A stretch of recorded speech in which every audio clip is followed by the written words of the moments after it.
I arrived at my parents' house for Christmas dinner carrying a simple fruit basket, the kind you pick up at the grocery store for $20. My sister Rebecca pulled up in her leased BMW at the same time, her trunk filled with elaborately wrapped presents that probably cost more than my monthly grocery budget. "Oh, Emma," she said, eyeing my modest contribution. "Still keeping it simple, I see." I smiled and didn't respond. Rebecca had always been the golden child. Married to a corporate lawyer, living in a house with a 3-car garage, president of her neighborhood HOI. I was the family's question mark, the one who never quite figured it out, according to my mother's friends. Inside, the house smelled like roasted turkey and my aunt's famous sweet potato casserole. My extended family had already gathered: aunts, uncles, cousins, my brother Marcus and his wife Jennifer. The conversation stopped when I walked in. "Emma, so glad you could make it," my mother said, her tone suggesting she was mildly surprised I'd shown up.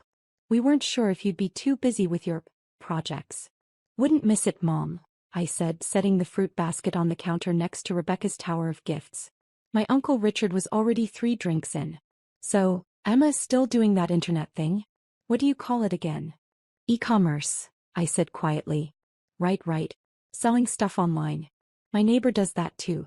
Makes a few $100 a month with those crafts." He chuckled. "Good hobby." I took a seat on the couch and accepted the glass of wine my cousin offered. The television was on in the background, playing the local news. Everyone had moved on to discussing Rebecca's latest achievement. She'd been featured in a local magazine as one of the 40 under 40 business professionals. "The photographer took 3 hours to get the perfect shot," Rebecca was saying, showing everyone her phone. "They wanted it just right for the cover." "We're so proud," my father said, beaming. "A cover feature. That's real success." My Aunt Linda turned to me. "And Emma, dear, are you still living in that little apartment downtown?" "I am," I said. "Well, that's fine. Not everyone needs a big house. Very practical for someone with a small income." She patted my hand sympathetically. Dinner was served at 6. We gathered around the extended table my parents only brought out for major holidays. I was seated at the far end between my teenage cousin who spent the entire meal on his phone and Uncle Richard, who had moved on to bourbon. "Thanksgiving turkey, Emma?" my mother asked, her voice carrying down the table. "Or are you doing one of those trendy diets? I know income can be tight when you're self-employed." "Turkey is perfect, Mom." Rebecca, seated in the place of honor next to our father, was holding court about her upcoming vacation to the Maldives. "The resort is exclusive," she explained. "You have to be recommended by an existing member to even book a room." "That's the kind of success we love to see," my father said. "Working hard, climbing the corporate ladder, investing wisely." My brother Marcus chimed in. "Remember when Emma wanted to drop out of her marketing job to pursue entrepreneurship?" He made air quotes. "We all tried to talk sense into her." "I was so worried," my mother said, shaking her head. "A stable job with benefits and she just walked away." "How long has it been now, Emma?" Rebecca asked, her voice dripping with concern. 5 years of this online shop experiment?" 6, I said, cutting into my turkey. 6 years. "Oh honey, don't you think it's time to consider going back to a real career? I could ask Douglas if his firm has any administrative positions opening up." Douglas was Rebecca's husband who had joined us late after an important conference call. He nodded patronizingly. "Happy to help, family. We all have to be realistic about our limitations." I took a sip of water and said nothing. The meal continued with various family members sharing their accomplishments. Marcus had gotten another promotion. Jennifer had been elected to the school board. My cousin had made the dean's list. Every few minutes someone would glance at me with what they probably thought was kindness, but looked a lot like pity. "It's important to know when to quit," Uncle Richard said loudly, pointing his fork at me. "Chasing dreams is fine when you're young, but at some point you need to accept reality. Get a steady paycheck. Build a retirement fund. Be responsible." "Emma has always been a dreamer," my Aunt Linda added. "Remember when she was little? Always making up stories, living in fantasy worlds. Some people never grow out of that." After dinner we moved to the living room for dessert and coffee. The television was still on, now showing the evening news. My mother had made her famous apple pie, And Rebecca was describing her new kitchen renovation that cost more than most people's annual salary. Marble countertops from Italy, she was saying. The installer said they were the finest he'd ever worked with. Of course, you have to invest in quality when you have the means. I accepted a small slice of pie and sat in the corner armchair, the one that was slightly worn and faced away from most of the family circle. Emma, sweetie, my mother said, have you thought about taking some business classes? Maybe learn some real skills? I worry about you living paycheck to paycheck at your age. I'm doing fine, Mom.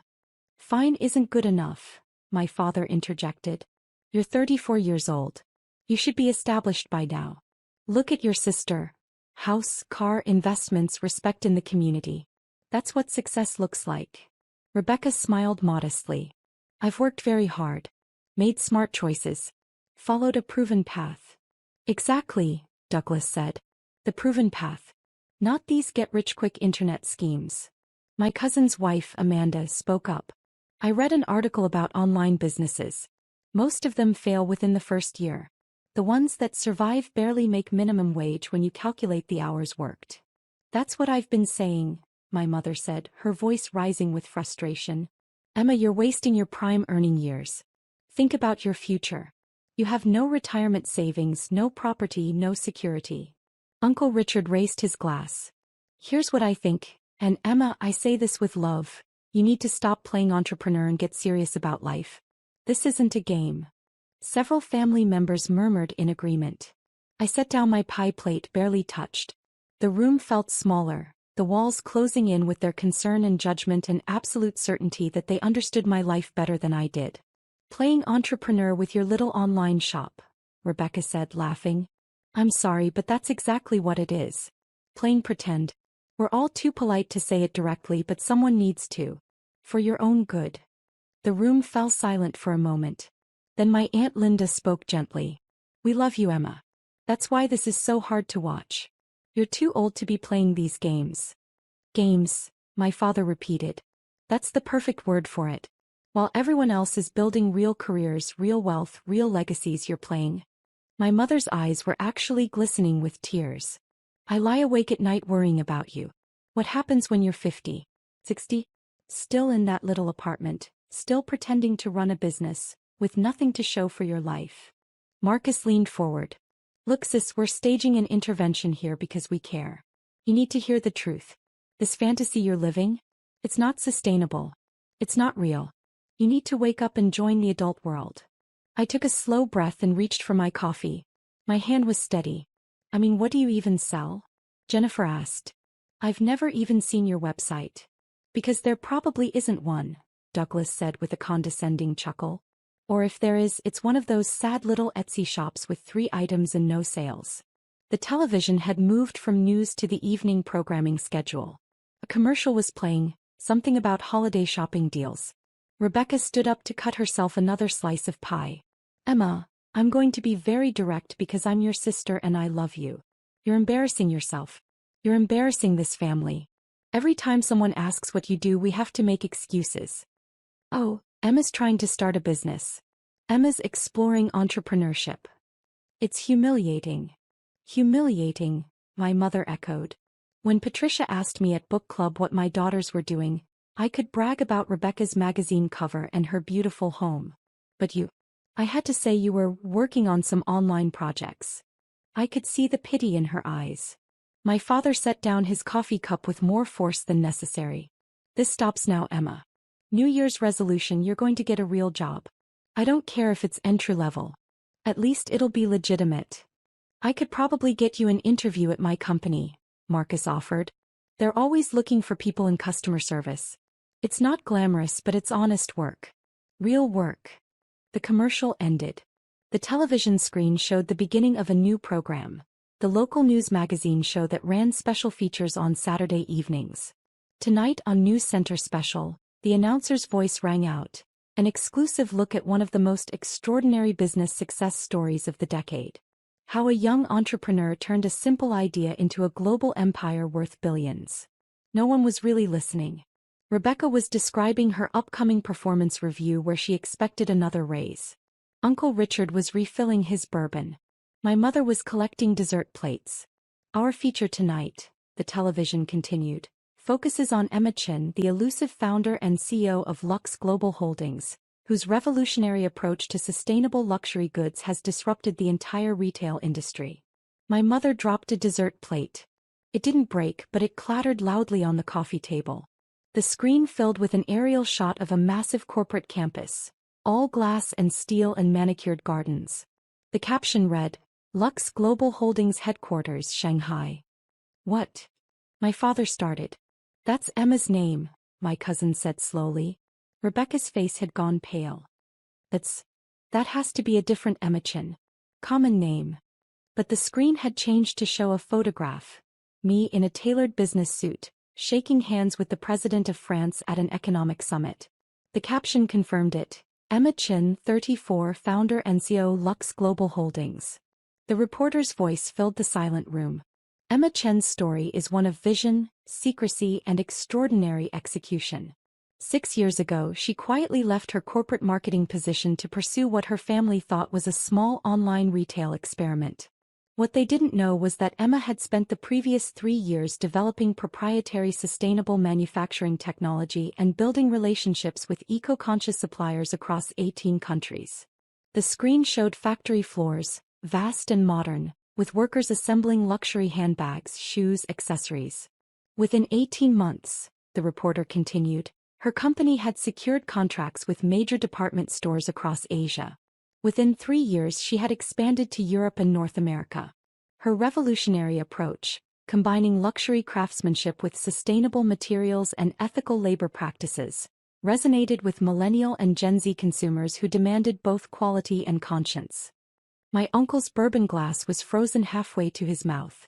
The program showed footage of Lux Global products in high-end stores in Paris, London, Tokyo, New York. The items were beautiful.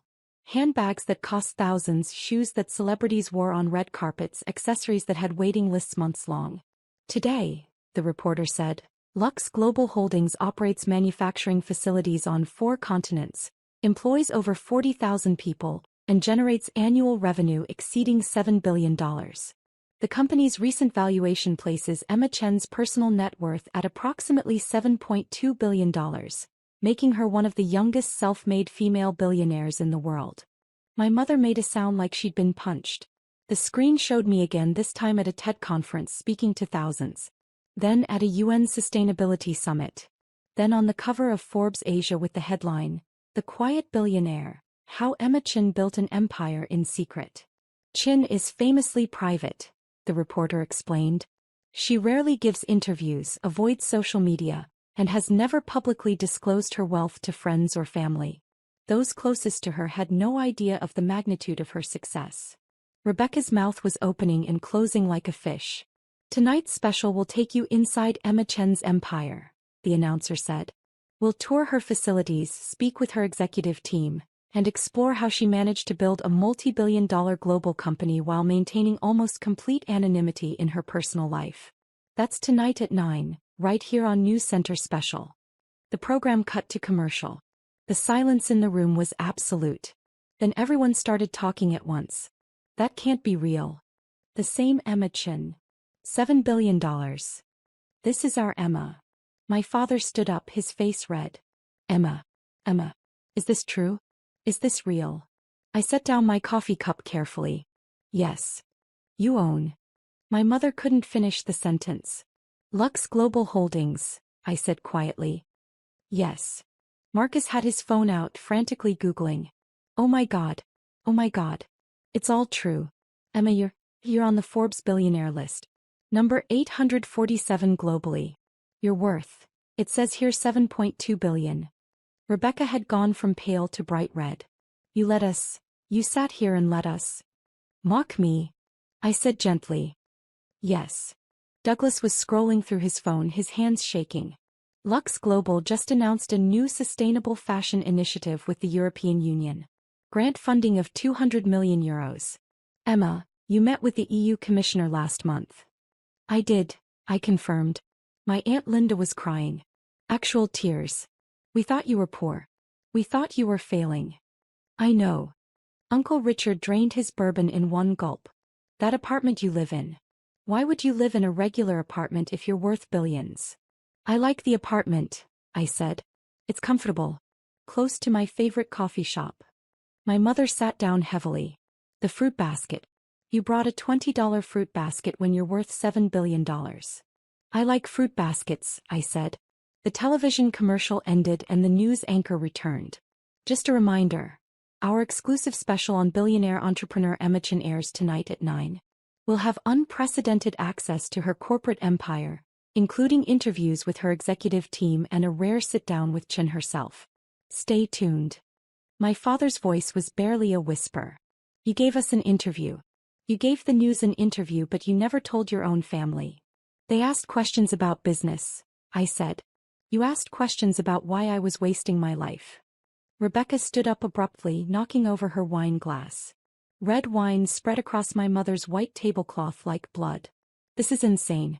This is absolutely insane. You're telling me that for 6 years, while we all pitied you, while we tried to help you, while we worried about you, you were secretly a billionaire. Yes. That's sick. Rebecca's voice cracked. That's genuinely sick, Emma. What kind of person does that? The kind who wanted to see who really cared about her versus who cared about her success, I said calmly. Marcus was still scrolling. You donated $500 million to environmental causes last year. You endowed scholarships at 15 universities. You're building hospitals in developing countries. Emma, you're a philanthropist. A major global philanthropist. That money should be helping your family. Uncle Richard burst out. Your own flesh and blood. I looked at him steadily. Why? So you could buy more bourbon?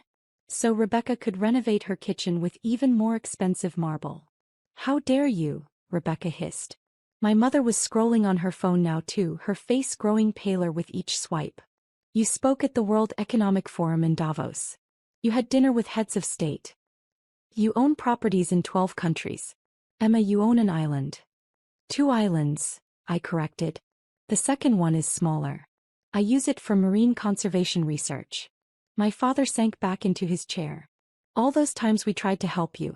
Offered you jobs. Offered you money. I remember, I said. Jennifer spoke up, her voice shaky.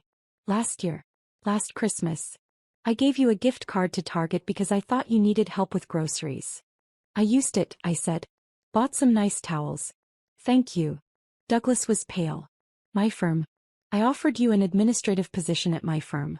I'm a lawyer making $300K a year and I offered you. Oh God. It was kind of you to offer, I said. Amanda, my cousin's wife, was reading from her phone. Business Insider calls you the most underestimated entrepreneur of the decade. Fortune says you're rewriting the rules of sustainable luxury. The Wall Street Journal has a profile calling you the billionaire next door, because you're so normal in your personal life. I am normal, I said. Normal. Rebecca shrieked. You're worth $7 billion. You employ 40,000 people. You're on the UN Advisory Council for Sustainable Development. That's not normal. The wealth isn't normal, I agreed. But I am. Same person I was 6 years ago. Same person I was this afternoon when you were all explaining my failures to me. The doorbell rang, making everyone jump. My mother, moving like she was in a dream, went to answer it. She returned followed by a man and woman in professional attire, carrying expensive-looking camera equipment. Miss Chin, the woman said, smiling at me. I'm Sarah Winters from News Center. We spoke last week about getting some B-roll footage of you in a casual family setting for tonight's special. I hope this is still a good time. The room erupted. You planned this, my father said. The news crew knew, my mother added. I stood up. I told them I'd be with family for Christmas. They asked if they could film a few minutes of normal family interaction for the special. Humanize the story. Humanize, Marcus repeated, sounding dazed. Sarah was setting up her camera, completely professional. We'll just need about 5 minutes. Very casual. Just Emma with her family, showing that despite her incredible success, she values her roots and maintains close family connections. The irony was so thick you could cut it with a knife. We can't, Rebecca said, panicking. We can't be on camera. Not now. Not after. After spending the last 3 hours telling me I was a failure? I suggested. Douglas had his lawyer face on, calculating. Emma, perhaps we should discuss. Miss Chin, Sarah interrupted, we're on a tight schedule. The special airs in 3 hours and we still need to edit. Could we get started? I looked around the room. My family stared back at me, shocked, horrified, calculating, ashamed. Actually, I said, I don't think this is the right setting after all. My family seems to be processing some unexpected news. Sarah glanced around, reading the room with a journalist's sharp eye. I understand. Should we reschedule? No need, I said. You have plenty of footage from the corporate campus, the factory tours, the executive interviews. This, I gestured at my frozen family, isn't necessary. If you're sure, Sarah said, already packing up, sensing a story she couldn't report. After the news crew left, the silence returned. But it was different now, heavy with recalculation, with the sound of worldviews crashing down, with the desperate mental scrambling of people trying to rewrite their own narratives. My mother spoke first, her voice artificially bright. Well, this is wonderful news.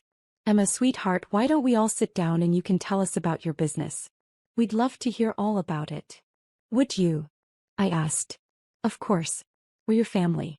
We've always supported you. I smiled sadly. 3 hours ago, you said I was embarrassing the family. I didn't mean, my mother started. You did mean it, I said gently. You all meant it. Every word. Rebecca had regained some composure. Emma, you have to understand how this looks from our perspective. You deliberately deceived us. I didn't deceive anyone, I corrected. You all assumed I was failing. I simply didn't correct your assumptions. That's deception by omission. Rebecca's voice was rising again. Is it? I asked. When you got your HOA presidency, did you tell me every detail of the campaign? When Marcus got his promotions, did he explain every career move? Or did you all just share what you wanted to share and I accepted it without interrogation? Marcus shifted uncomfortably. That's different. How? Because you're worth billions. That's relevant information. Relevant to what? I asked. To whether you respect me? Clearly yes. To whether you mock me at family gatherings? Apparently yes. To our actual relationship? That's the question, isn't it? My father tried a different approach. Emma, I think we all said things tonight that we regret. In the heat of the moment. We were concerned about you. You were ashamed of me, I interrupted, my voice still calm. There's a difference. Uncle Richard had poured himself another bourbon. Listen, Emma, we're all adults here. Let's move past this. You're successful. We're proud of you. Let's talk about the future. The future where I fund your retirement? I asked. Or Rebecca's next vacation. Or Marcus's kids' college tuition. We're family, my Aunt Linda said, tears still streaming. Family helps each other. You're right, I said. Family does help each other. When I was starting my business, did anyone offer to help? Not with money, with time, with interest, with basic respect. Silence. I ate Thanksgiving dinner every year at the far end of the table, I continued. I listened to lectures about my failures. I accepted pity and condescension and outright mockery. And I did it quietly because I wanted to know something. Know what? Jennifer asked softly. Who you all really were, I said. Whether any of you loved me for me or whether you only love success. My mother's face crumpled. That's not fair. Isn't it? Rebecca, you said I was embarrassing the family. Dad, you called my life's work playing games. Marcus, you staged an intervention. What part of that was love?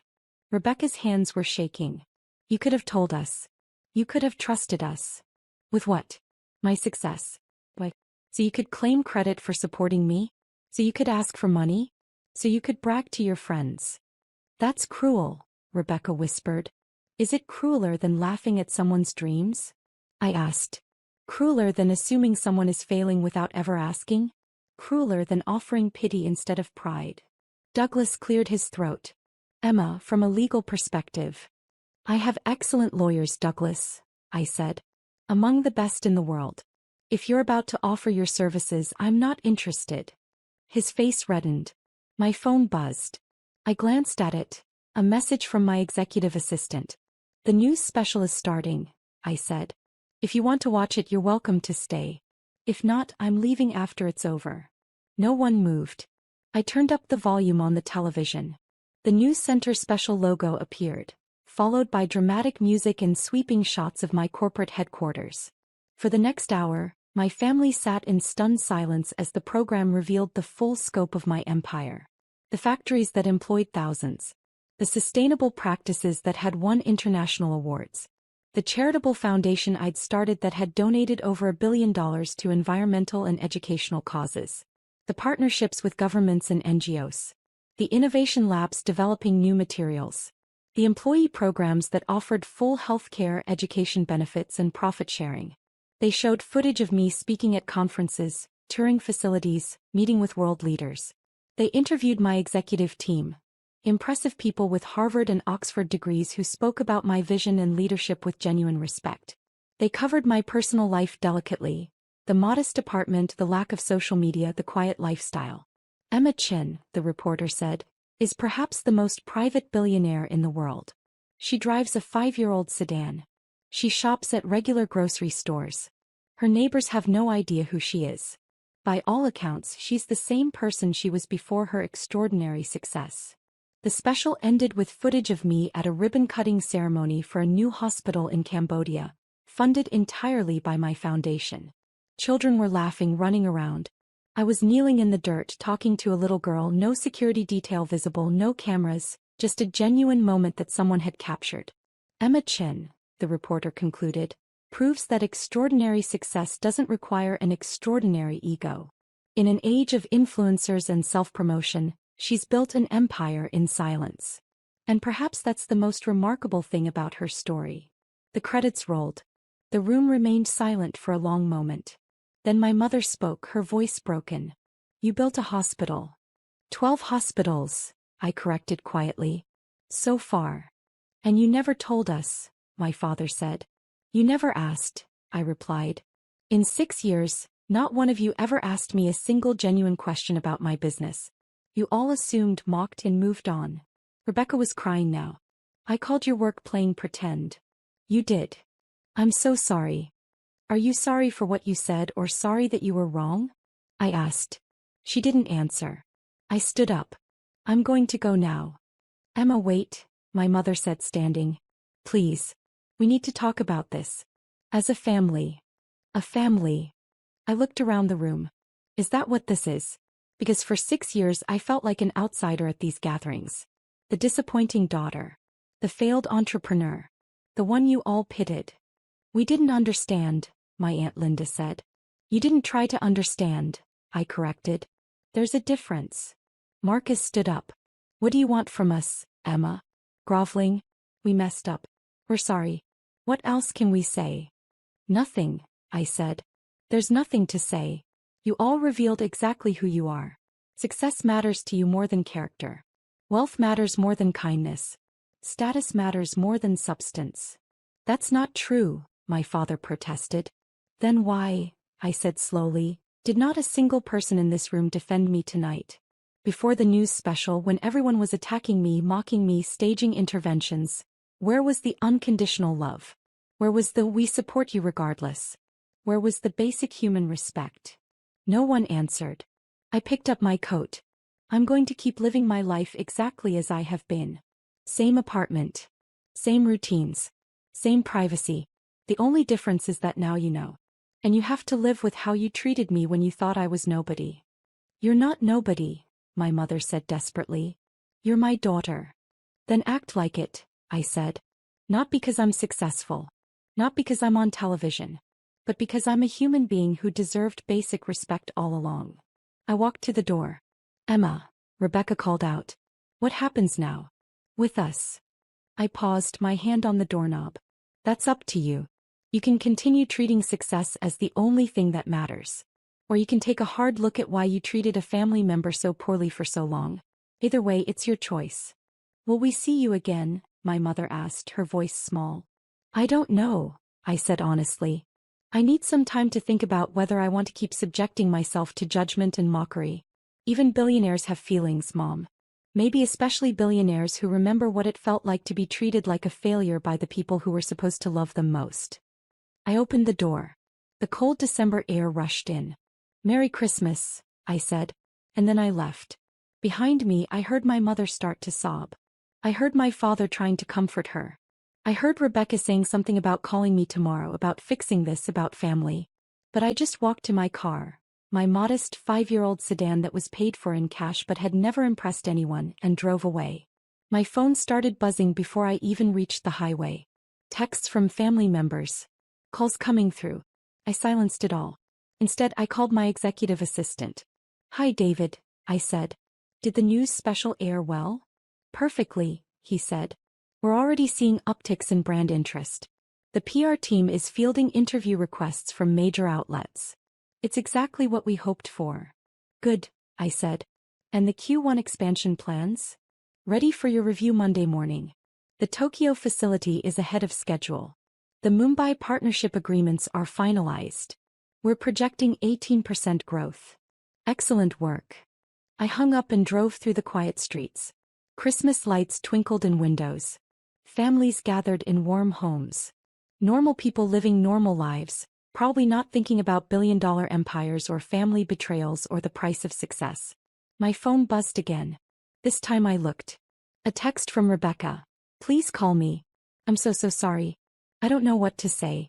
I was horrible. Please let me apologize properly." Another from Marcus. "I was wrong about everything. Can we talk?" One from my mother. "I love you. I'm sorry. Please forgive us." Even one from Uncle Richard. "You were right about the bourbon comment. I'm sorry." I put the phone away. They were sorry now. Now that they knew. Now that the numbers were real. Now that they'd seen me on television shaking hands with presidents and building hospitals and employing thousands. But would they have been sorry if I'd remained what they thought I was? A failed entrepreneur in a small apartment with a modest online shop? I already knew the answer. The city lights faded behind me as I drove toward my quiet apartment, my simple life, my private empire that had never needed their validation and certainly didn't need their belated respect. Tomorrow I would wake up and run a $7.2 billion company. I would make decisions affecting 40,000 employees across 4 continents. I would review charitable donations and expansion plans and sustainability initiatives. And I would do it all without the burden of family expectations, without the weight of their judgment, without the desperate need to prove anything to people who had already proven they valued success over substance. The road stretched out ahead of me, dark and quiet and full of possibility. And for the first time in 6 years I felt completely, perfectly free.